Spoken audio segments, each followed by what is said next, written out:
What is up, guys? In today's video, I'm going to be going over everything you need to know about today's Fortnite update. As always, if you guys do enjoy this video, remember to give it a like, subscribe if you'd like to see more, and comment down below what you think of today's update. The first thing we need to talk about is the Godzilla content was actually not added to the game today, but it will be later this week. A lot of people hyped this up as like the Godzilla update, and that was kind of the main content piece that's coming this week. For whatever reason, Fortnite decided to release that content on Friday. So it was added in today's update. All the Godzilla stuff is actually coming out on Friday, so it's like we have two updates this week. There were several changes today, though. However, there's two large map changes to talk about. There's a new Kappa Pickle Factory POI that was added to the map. Not really sure why it's a pickle factory. Not sure why it's called Kappa, but it is what it is. It's a kind of small to medium-size-ish POI. And it's a pickle factory, so there's like the factory buildings and then, you know, office buildings as well. I think it's a fine POI. It's not my favorite POI on the map. It's not my least favorite POI on the map. I don't really have data for how much chests and everything is here, but there were elemental chests and at least one typhoon blade rack that I saw today. So it's a fine POI. It's kind of near hopeful heights. So I like nothing too great or bad to say about this POI. I think it's just fine.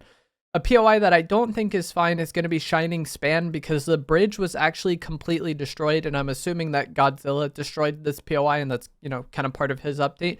But if you were a fan of Shining Span, this POI is now broken. There is still loot here, and there's loot kind of on the bottom broken part as well. This wasn't a POI I really cared for at all, and even after today's update, I still am not going to care for it.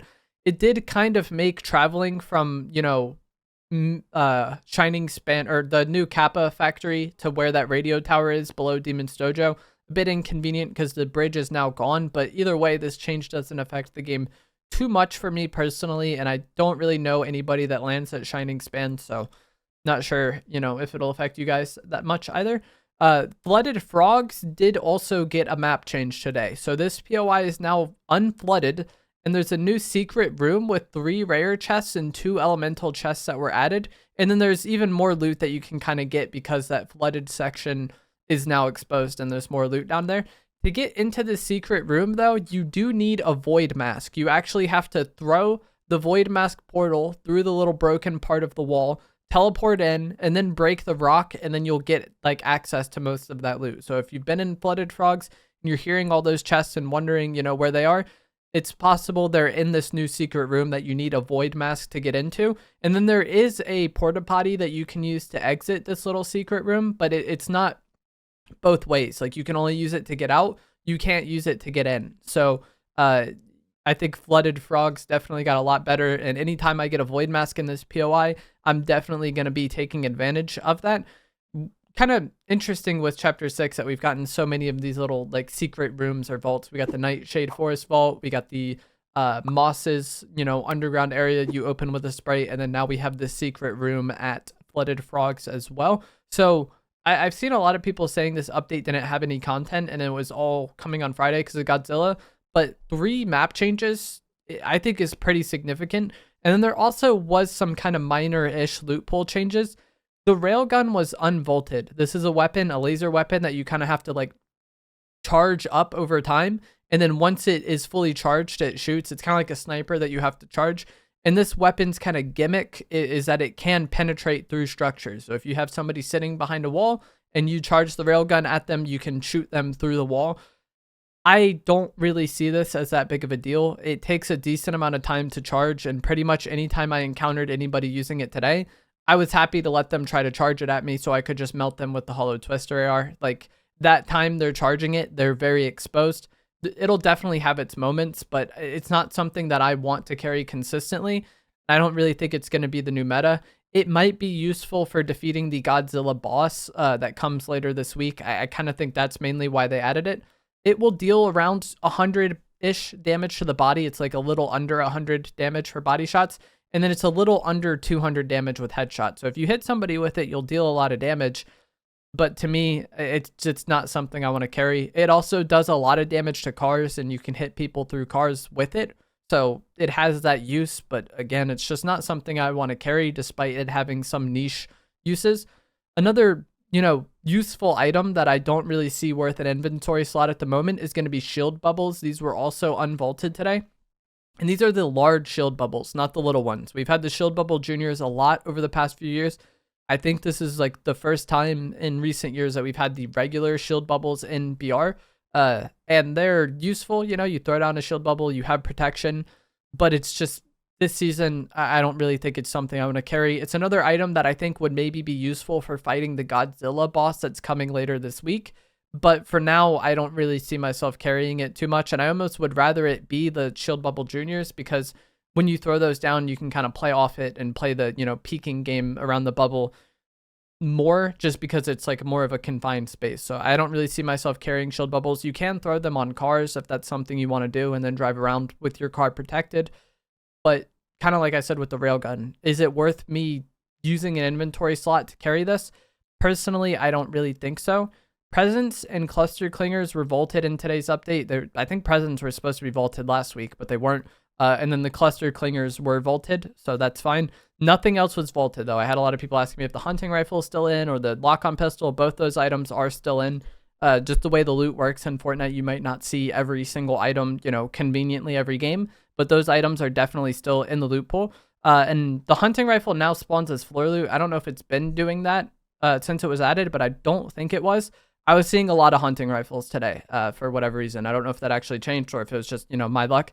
The Oni shotgun got a small buff today. It got a 5 damage increase to its max damage. So I'll have the old max damages on screen now.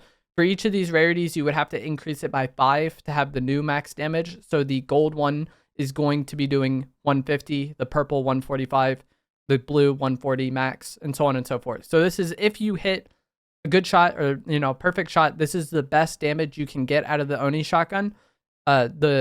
And it's somewhat easy to hit this damage cap with the Oni shotgun. It's just like a way they make the weapon pretty consistent is by making it really good and then giving it kind of this mid damage cap. That way it's easy to get good damage and it's easy to get that damage cap, but you're not just, hitting ridiculous damage all the time. And this damage cap is what I think has held the weapon back most. Like everybody kind of tunnel visions in on the only 2 shots, but I was not a fan of its, relatively low damage cap. For comparison, I talked about this in a recent video. The gray sentinel pump has a max damage of 170. So even with this increase, the gray sentinel pump has a max damage higher than the mythic Oni shotgun, which would be 155 after this update. So I personally don't care for this weapon before, and this buff is a good thing, and it addressed, my main criticism of the weapon, but it's still not something I want to use, and I would still just much rather use the sentinel pump. If you liked the Oni shotgun, this is great for you. It got even better. That's awesome. But for me, I think I definitely still prefer the sentinel pump. The sprites that you can carry, so the air sprites and the water sprites, I think Epic tried to increase the amount you can carry in a stack to 10, but it still spawns as 3 when it's on the ground. But if you eliminate an enemy who has a sprite in their inventory, it'll drop as 10 in the stack. I don't really know why this happens. My guess is that they tried to make it to where the sprites have 10, but for some reason messed up, and now it's only doing this if you eliminate somebody who had it. But if you eliminate someone who has a sprite in their inventory, that is maybe something you want to make use of. The earth sprites now also show on the map, and you don't have to be close to them. You can just see all of them on the map. And so if you were having a hard time finding the earth sprites, this can help you. They're a lot easier to find now. And what these do is you give them an item and it gives you a gold item. There's been a lot of confusion about this of people saying you give it a gold item and then it gives you a gold version of that item. That can happen, but it's not guaranteed to be the same item you gave it. You can give it a AR and get an SMG back, and I actually did that today after the update. So I know that can definitely happen. But either way, if you, have loot that you're willing to sacrifice, or maybe there's extra loot in the area, you can bring it to their sprite, potentially get an upgrade on that thing or get a gold different weapon. And they don't disappear from the map after they've already been fed. I believe you can only feed it 1 time per game, but after it's been fed, it still shows on the map. So it's not, guaranteed that you see it on the map, that it's definitely going to be there. And the Night Rose NPC now becomes interactable with after you eliminate her in Demon's Dojo. And so you can buy things from her, get loot from her, how they give you random thing when you talk to them. Her inventory is not really that special though. She sells a Blue Fury AR and the patch up service to allow you to heal yourself. So I guess this would be helpful if you had to stay in Storm to fight her and took a decent amount of Storm damage. But overall, this isn't really a game changer. I don't really care for the Fury AR, and like patch up service is nothing like exceptionally like crazy. So it's not like this is like game changing and something that makes Demon's Dojo that much better or that much more sought after. But it could be nice in some kind of niche circumstances. But that is going to be it for the changes today. We got map changes, we got an Oni shotgun buff, we got the railgun and the shield bubble added, and then some other minor changes. Let me know what you guys think of this update down in the comments below. Like I said, there will be more content later this week. The Godzilla stuff is dropping on Friday. It's just this stuff dropped today. And I think map changes are always, you know, a welcomed change to the game. That's something that I look forward to most when it comes to Fortnite updates and new Fortnite seasons. If you enjoyed this, give it a like, subscribe if you like some more. Let me know what you guys think down in the comments below, and I will see you guys in the next one.